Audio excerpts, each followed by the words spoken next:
Imagine the fiercest fighter on earth, forced behind prison walls by relentless betrayal and injustice, transforming raw anger into a journey of redemption and survival.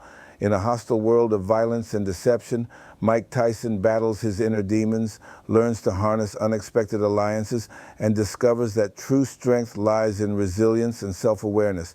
This is his untold story of rebirth, where every painful setback sparks a powerful, life-changing comeback. Trust me, you won't believe how this ends. But before we dive in, let me know in the comments where you're watching from. I remember the day I thought I was preparing for a different kind of fight, a battle for a future behind prison walls, only to be struck by a betrayal more vicious than any punch I'd ever taken. Before I was locked away, I did everything in my power to secure the future of a child I believed was mine. I sent a significant sum of money to Lisa, the woman I trusted, hoping to create a bond and ensure that my legacy would continue even as I faced the inevitable harshness of incarceration. I pictured myself as a devoted father, sharing love and hope with a little one, despite the looming shadow of prison. But instead of gratitude, I was met with treachery. Lisa, the one person I counted on, turned around and shattered my heart by hiring a slick lawyer named Brian, who orchestrated a lawsuit for millions that left me reeling. Then came the devastating paternity test, a cold, hard piece of evidence that confirmed what I had feared most. The child I had celebrated in magazines and public appearances wasn't mine at all. The shock of that revelation cut deeper than any physical blow, leaving me with an emptiness that no amount of money or fame could fill. In that moment, I felt deceived and abandoned, betrayed by the very person I had trusted with my heart. As I was thrown into the brutality of prison life, every day became a constant reminder of that sting. The pain of deception, mixed with the fierce anger of humiliation, forced me to confront a new reality, a reality where survival depended not on brute strength alone, but on resilience and inner transformation. That betrayal, as raw and unyielding as the concrete walls around me, ignited a fire within that slowly transformed my spirit. I vowed to rebuild myself from the ashes of deceit, using that heartbreak as fuel to grow, adapt, and eventually reclaim my sense of identity. Every moment in that unforgiving cell reminded me that while betrayal can break a man's spirit, it can also forge a determination so powerful that nothing, not even deception, can keep it down. In the charged halls of the courtroom, I, Mike Tyson, faced not only the legal ramifications of my actions, but also an entrenched system of racial bias that sought to define my fate before I could even speak in my own defense. Every step into that space reminded me of the deep societal fractures that permeated every corner of the proceedings. The trial was a high-stakes spectacle, rife with controversy and public debate. It quickly became clear that I was judged not solely for my deeds, but for who I was, a black man in a system that often deemed my kind inherently dangerous and unredeemable. The atmosphere was thick with tension as whispers filled the room, and the jury exchanged uncertain glances, their own fears of backlash quietly undermining their role. My defense team, led by Attorney Stephen, clashed fiercely with the prosecution, headed by Richard, whose arguments underscored a narrative steeped in prejudice. I recalled a bitter truth. Had the circumstances been different, if it had involved a white victim, I would have faced a sentence far harsher than what I received. That stark declaration was born from an acute awareness of the double standards that marred our justice system. Every piece of evidence and testimony seemed to echo an unspoken verdict that I was a fallen champion, destined to be punished because of my color and reputation. The media frenzy that followed only intensified the scrutiny, painting my case as a battleground between a flawed system and a man desperate for redemption. Outside the courtroom, public opinion was sharply divided. While some viewed my plight as emblematic of deep-seated racial inequities, others believed I deserved the harshest punishment. Leaving that day, the weight of the injustice pressed upon me like an overwhelming force, compelling me to accept the legal consequences, even as I resolved to challenge the very foundations of a system that disregarded the possibility of true rehabilitation. In that crucible of bias and controversy, I transformed my suffering into a catalyst for change, vowing to fight not just for my own redemption, but for a more just society, where no man is condemned solely because of the color of his skin or the judgments of those in power. This experience left a mark on my soul, fueling my determination to dismantle unjust structures that perpetuate inequality and honor the resilience of those who endure systemic discrimination.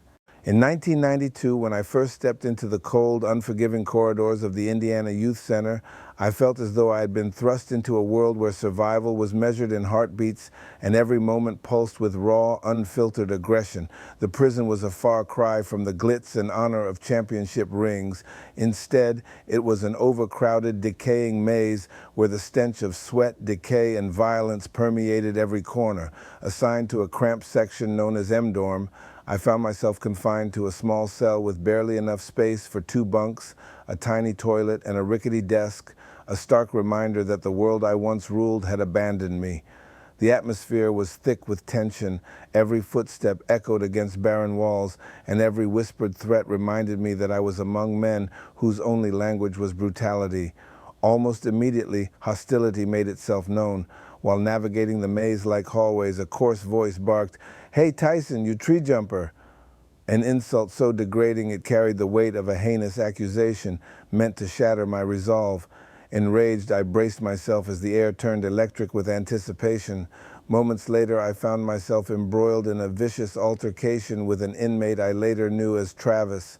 What began as a tense exchange spiraled into a raw, unrestrained brawl that left him with a hefty bruise, a stark symbol of the ever-present danger in these claustrophobic confines.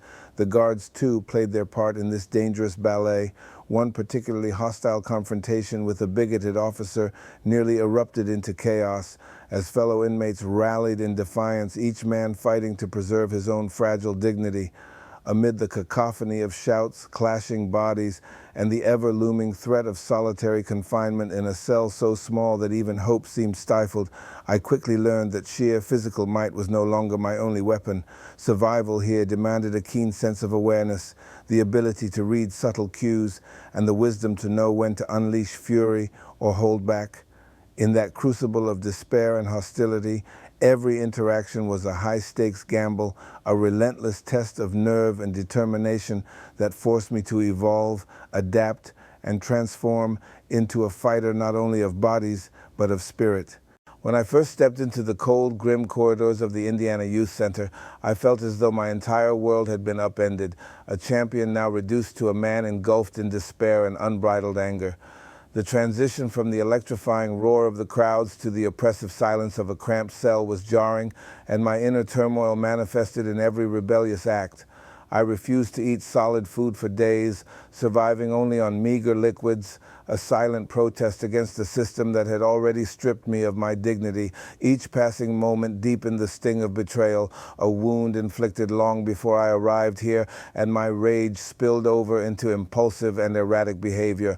I found myself scribbling my name on any available surface and even signing autographs for fellow inmates, an ironic reminder of the glory I once knew, while hurling heated threats at guards whose eyes held nothing but cold indifference. Amidst this chaotic struggle to assert my identity, I encountered a young inmate named Dylan. Initially, our brief exchange had the semblance of camaraderie, but the tension simmering beneath the surface quickly ignited into a fierce confrontation. In a split second, playful banter turned violent. I launched into an unrestrained assault, and the sound of my fist striking Dylan's head reverberated through the narrow hallways, leaving him with a painful, pronounced bump. The guards arrived in a flurry, their authoritative presence a stark reminder of the fragile order within these walls, yet Dylan chose to claim he had merely tripped, sparing me further punishment and revealing an unexpected moment of solidarity in an otherwise ruthless environment. Every clash, every defiant act underscored the relentless pressure I felt to control a situation spiraling out of control. As disciplinary reports accumulated and the threat of solitary confinement loomed ominously, I began to understand that my unchecked aggression was a double-edged sword, both a means of survival and a prison in itself. In that volatile crucible, I confronted the painful reality that to reclaim even a fragment of the man I once was, I needed to harness my fury, channeling it into a calculated determination not only to endure, but to ultimately transform my very essence.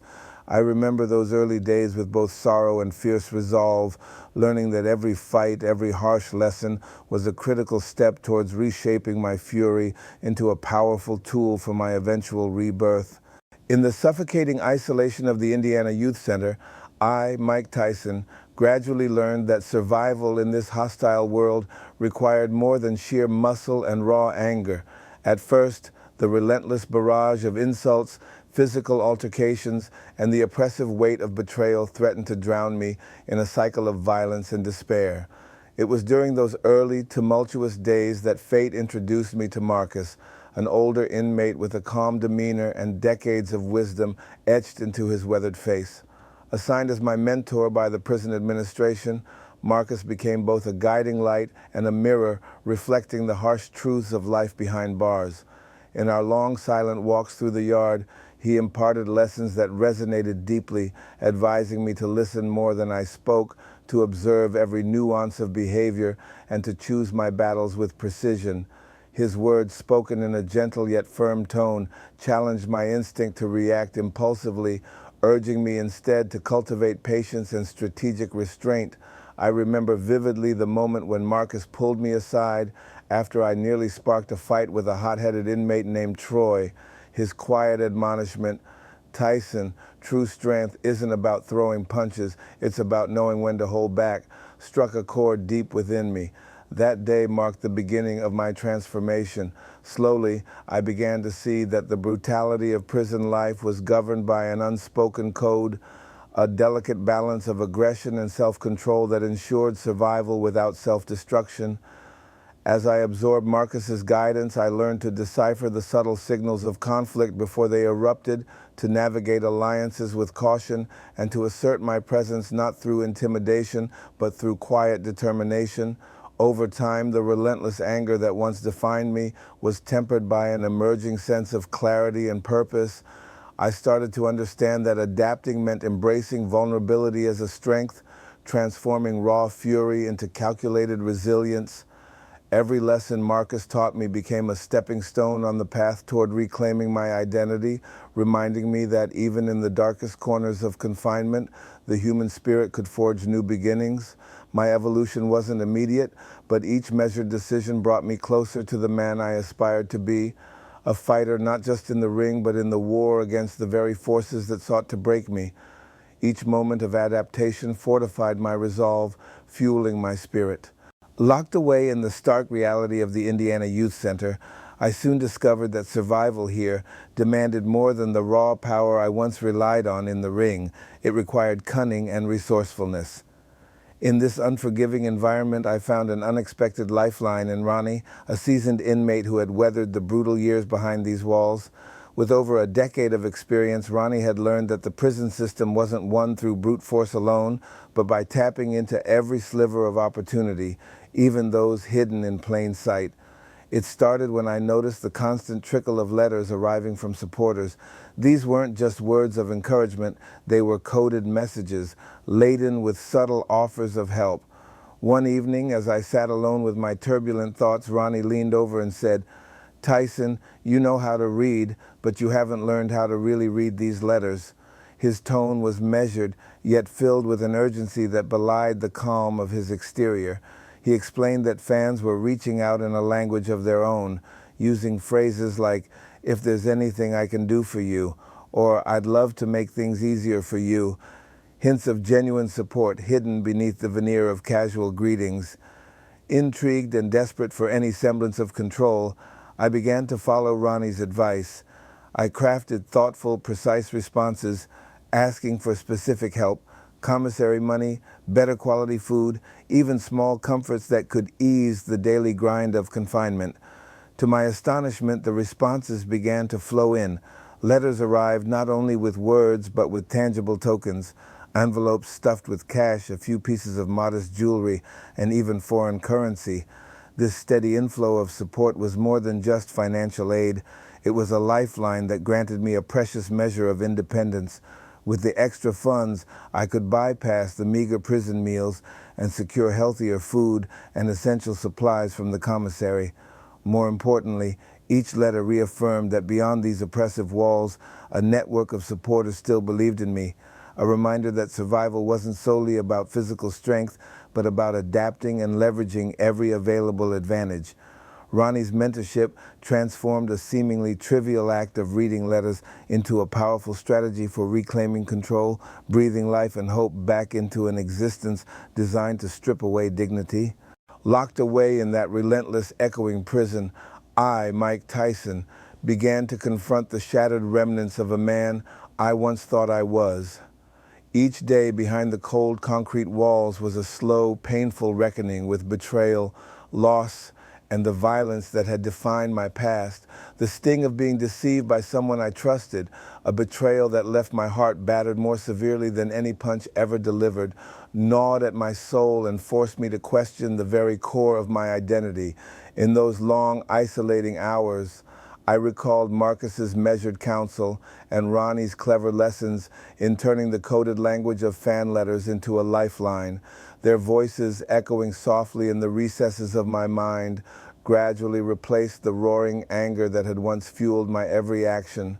I began to see that true strength was not found in unleashing raw, unchecked aggression, but in harnessing the fierce energy within me and channeling it into something far more powerful, the transformation of my inner self.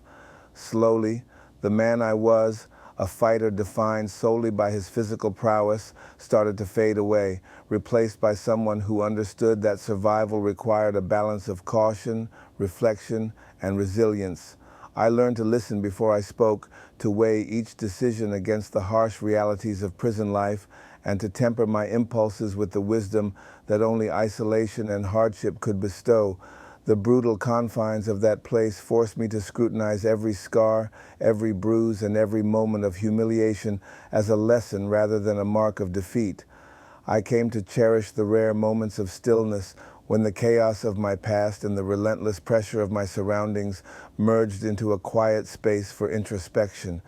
In that crucible of despair, I recognized that I was more than a fallen champion, a man defined by a series of fights and controversies. I was capable of change, capable of rebirth. Every act of kindness from an unexpected ally, every strategic move to secure a better meal or a moment of peace became a stepping stone toward reclaiming my dignity.